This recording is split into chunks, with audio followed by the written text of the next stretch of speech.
For uploading graphic pictures of a 10-year-old at a local coffee shop. Denied it, lawyered up, gonna waste taxpayers' time and money. We're here to persuade him to plead guilty. My turn. Let me go. No.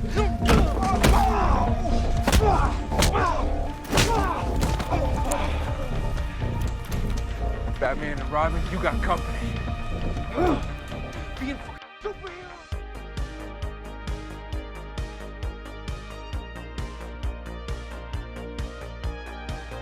Before I go, Will, what are your thoughts?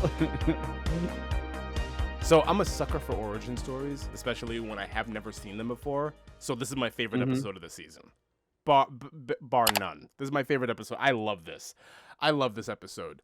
The Hank's backstory and everything that went on with his brother, how him and Dawn, how they met, I think is fantastic. The whole grief-stricken thing and the way that people get together, it's very true to life. I've had situations like that happen before where you and somebody else bond over your grief.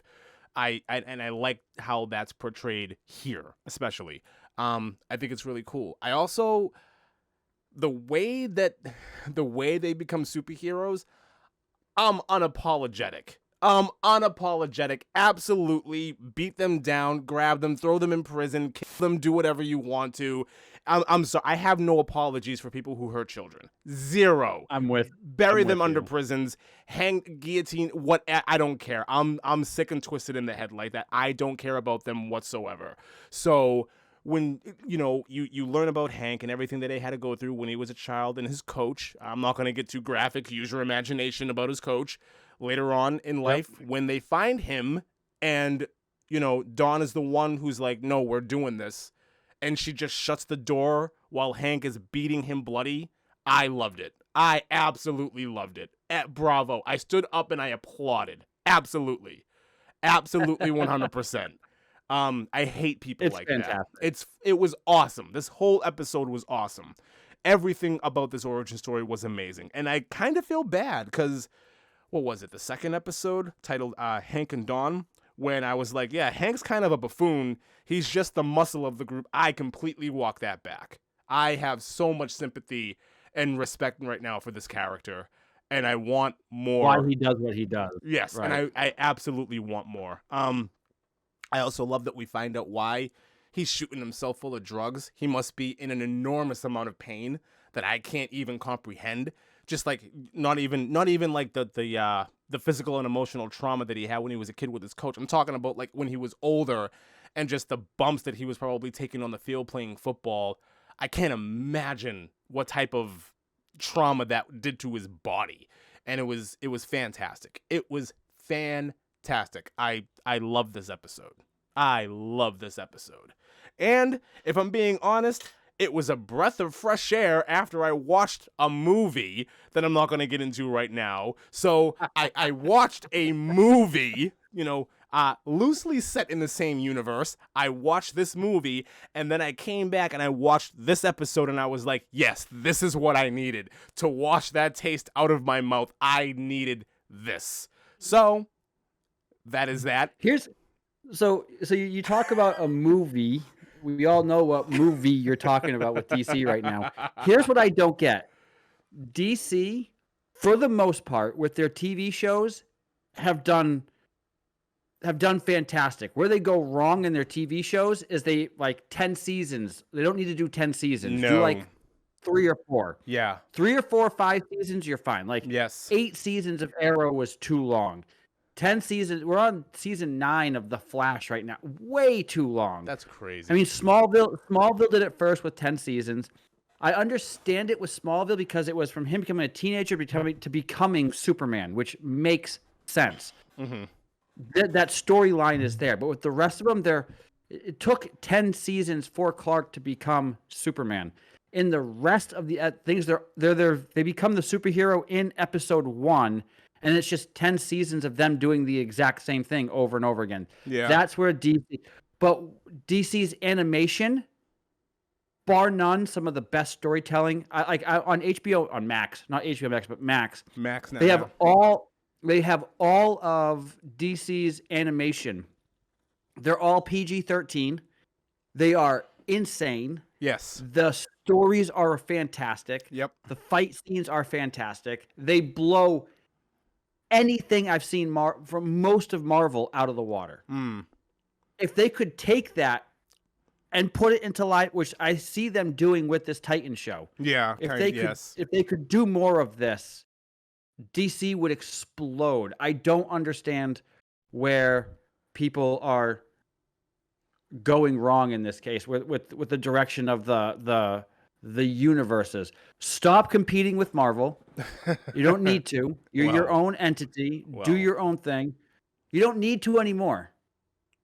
Disney already slayed them. I agree. Do your own thing. Yeah, I agree. We were talking offline. Sony is killing it with everything Spider-Man right now. Yeah. Like I just watched Across the Spider-Verse and it was insane.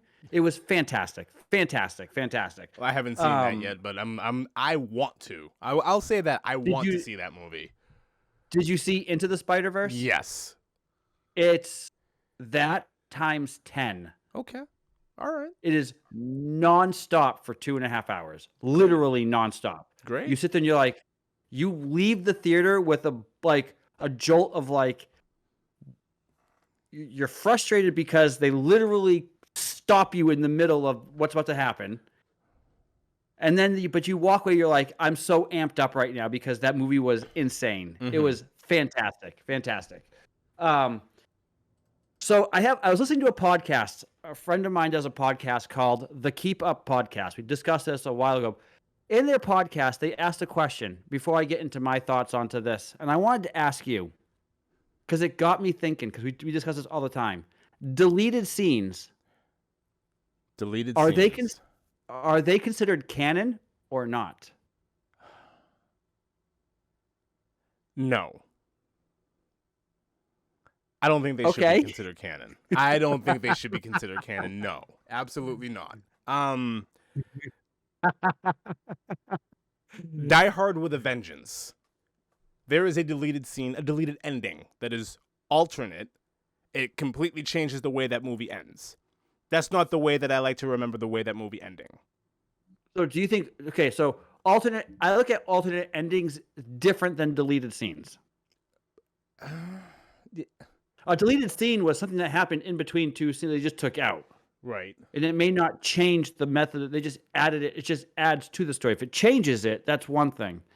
But if it's just a deleted scene, because they say that it is canon, I think this goes 50-50. I don't think there's going to be a right or wrong answer. What are we talking about now? The deleted scene for aspect. Any movie. Okay. Oh, you're just asking in general. You don't have something in mind? No, alternate endings, like you said, I don't consider canon. Deleted scenes though could be very different. It's a weird question, right? Should deleted scenes be considered canon? So, am I supposed to go into T3 with the knowledge that Arnold Schwarzenegger had a ridiculous smile in T2 that was a deleted scene? Is that, because that's... That's another one. I'm Sergeant Candy. See, you can play it both sides. You can play it both sides. I don't know the answer. I've been, since I listened to their podcast, I heard that question. I was like, ooh. So I wanted to throw. So now this question is out there. They saw that from somebody else. They asked the question. So now I'm asked. So it's out on the interwebs and podcast land all over the place. But I've never really thought that process through. Well, that's interesting. I don't consider deleted scenes canon. Because there's a reason why it's a deleted scene. If there is a scene from a movie that was left on the cutting floor, it wasn't supposed to be in the movie. Now, when the DVD or the Blu-ray comes out and it's like, oh, here's all this bonus footage, that's bonus footage for, like, the geek who wants to go through everything to know everything about the film, right? Like, that's what that's for. I don't consider deleted scenes canon. What if the deleted scene was in the comic book? They just haven't taken it out. Well, that's comic. Comics are different than movies. I mean, there's a lot of things that take place in comics that don't happen in the movie. Well, the comics are considered canon, right? Wanda's father is Magneto in the comics. Ralph. Right. Ralph. I just... Yeah. That's just Disney taking away, going outside of canon and doing their own thing. Yeah, but it's still... Yes, about comics, that's not necessarily canon to the show. Well, what's considered canon? Comic books or TV shows or movies? Or is it all canon? Like Star Wars has canon, then they have books that are canon, then they have books that are not canon, then they have fan fiction. It's like... If it happened, listen, okay, so if there's a movie, what happens in the movie is canon, and whatever happened in the movie will carry to the sequel. All that's canon. I don't think, if you have a part 1 and a part 2, I don't think that the deleted scenes from part 1 should necessarily be canon to part 2. That's no. Because then it's like, who's going to go out of their way? Okay, so you're actually like expecting all these people to go out of their way and like seek out the deleted scenes from a movie just so they can understand the sequel? Absolutely not. That seems like that's too much. That's way too much. I'm not doing that. I'm with you. I'm just throwing the question out there. Again, there are some scenes where I'm like, oh, it adds to it. It doesn't change anything. It so just would what's his name? Oh my god, and I forget his name. But the original guy who was supposed to play Marty McFly, they filmed a bunch of footage with him as Marty. Is that canon? Yes. I when don't. the Dickerson cut comes out, will that be canon? Exactly. Absolutely not. No. It's so I've heard 2 or 3 different arguments now, and I can see every side of it. So I don't know. I don't think it should be considered canon at all. That seems like a lot of work, especially if you're talking about like something like Star Wars. Like, I'm sure there's a lot of like deleted stuff that got taken out of the prequels because George was out of his mind. Like, I'm sure there's a lot of stuff in there that got taken out and thrown on the cutting room floor. You don't need George's headcanon. What's going to be cool with Star Wars, though, is when they take from the books that are fan fiction and they start adding it into the show. Sure. Those fan fiction books will become canon. That's fine. If you want, if eventually, if you want to take like a book and you want to make parts of a book canon into a movie or a television show, that's fine because eventually it's making it onto screen. But something that was never intended to be in the movie in the first place and it was taken out of the movie for a reason, I don't consider that to be canon. I can understand that. So sorry for the tangent. I heard that question and I was like, it's an interesting question. It's right on par that we talk about. So it's just like, hey, why not? It's certainly an interesting question. Yeah. So I heard their argument. I was like, oh, that's interesting. But back to Titans with you. I really enjoyed this episode. Even though it's not following any of the other characters, since we left them in episode 2, we haven't seen them since. No. To go back and have this backstory and see what's going on, because they had to bring them back in because we're coming to the finale in the next 2 episodes after this. Yep.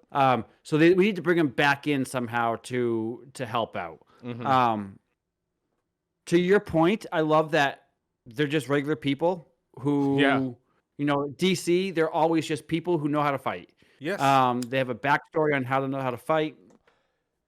I got mad at parts of this episode just because, same thing as you, especially with, I hate to bring in politics, but with all the crap that's going on with the indoctrination of kids in today's society that they're pushing, this hit hard with that. And I'm like, it really makes me mad. Like, it really makes me mad when you see that. And when you see the opening scene when he's on the football field and you see the coach looking at this kid cheering on who we come to find out is his brother. Yeah. And you see the look on his face, you immediately know, you're like, this guy's twisted. What's wrong with this guy? Yeah. And it really, and to your point too, I look at it and I go, I understand why he is as angry as he is. Absolutely. Like, he's just angry. He has every reason in the world. Every reason in the world to be angry. Every reason in the world to be angry. Yeah. There's one scene in this movie that I absolutely hated. Hated. They did, it was so bad. I'll just say it now. When we find out that, two people end up dying and there's a car accident. The car accident was so bad. It was so bad. The car coming on, they sped up. Yeah. And then they look at it from like a 10,000 foot view. Yeah. Like a bird's eye view. Bird's eye view. And it looks horrible. It looks so bad. Yes, it does. I'm like, why? But you know what? Not the worst special effects I've seen this weekend. So my question is this though: how many times have they done car crashes in TV shows? Everything. And movies. Everything has a car crash. There's always a car crash. It's so easy. It's really simple. You have a set. I've seen lower budget films and TV shows do better scenes than this. Absolutely. It was so bad. You have a set. You close off the street. You have the stunt people come in. They do the crash, and everything is great. Everything is fine. But no, this obviously was done with complete CG. Oh yes. It was. Everything was sped up at like 3 times its original speed. Absolutely. Yeah. Yes. Absolutely. It was so bad. Remember when Donna Troy jumped over that truck in the yes. This was worse than that. This was bad. Worse than that. It was so bad. Like, everything looks great. This scene happens. I watched it for the first time. I had to watch it twice. I was taking notes. I was like, this is so bad. So if the movie that you're talking about had graphics that are worse than this throughout the whole film. Oh, yes. I can't. Almost immediately, too. It's almost immediate, too, in the movie. But I don't want to get into that. This... I don't mind if it's like a B-rated film and it's a B film. Oh, sure. But when it's a high production, high quality TV show or movie, give us that whole production feel the whole time. Don't skimp out on important stuff. Like, this was an important scene. Yeah. Like, this isn't like this changes history for these guys. Absolutely. Like, absolutely. Why? So he loses in this car crash. Hank Hawk loses his brother. Dawn loses her mother, and it's like, okay, and the bond happens. It's like it's incredibly important. Right. It's the makeup of both of their characters. You figure that they would put some thought and care and production behind it, but no. Nope. Not even a little bit. Like, not even. I was so like, to your point, you're talking about the movie and how it checked you out. Like, this one scene checked me out for like 5 to 6 minutes of the upcoming scenes in the show. I had to go back and watch it again because I'm like, I just checked out. I'm like, I noped. I was like, really? It was jarring. Like, you guys are doing so good because it was so up until this point, I was enthralled. I was 100% on board with this story. I'm like, this is fantastic. And even so, like, I don't know about you. Have you ever been around like brothers that just like to fight? I've been around brothers that like to fight. You don't get involved when they're fighting. So that hit true to home to me. I made the mistake of trying to break up a fight between brothers once. They turned on me. They both turned on me. It was hard. It was horrible. That was a fantastic scene too. It was horrible. It was absolutely horrible. So everything that was going on with that, their bond, their relationship. You know, you're dealing with a lot of past trauma, and they're trying to figure out a way that they can, you know, get over it. So we're gonna start fighting crime, and it was fantastic. I'm 100% on board with a lot of what, and then that car thing happened, and okay. Now I wasn't sucked out of the episode like you were, but I was definitely taken aback. Like it was a thing. It was weird. It was jarring. Like it took me out just for a few minutes, but I was like, ugh. What I do appreciate is that we find, you know, as we find out that she actually takes on his brother's hero's name. I like that.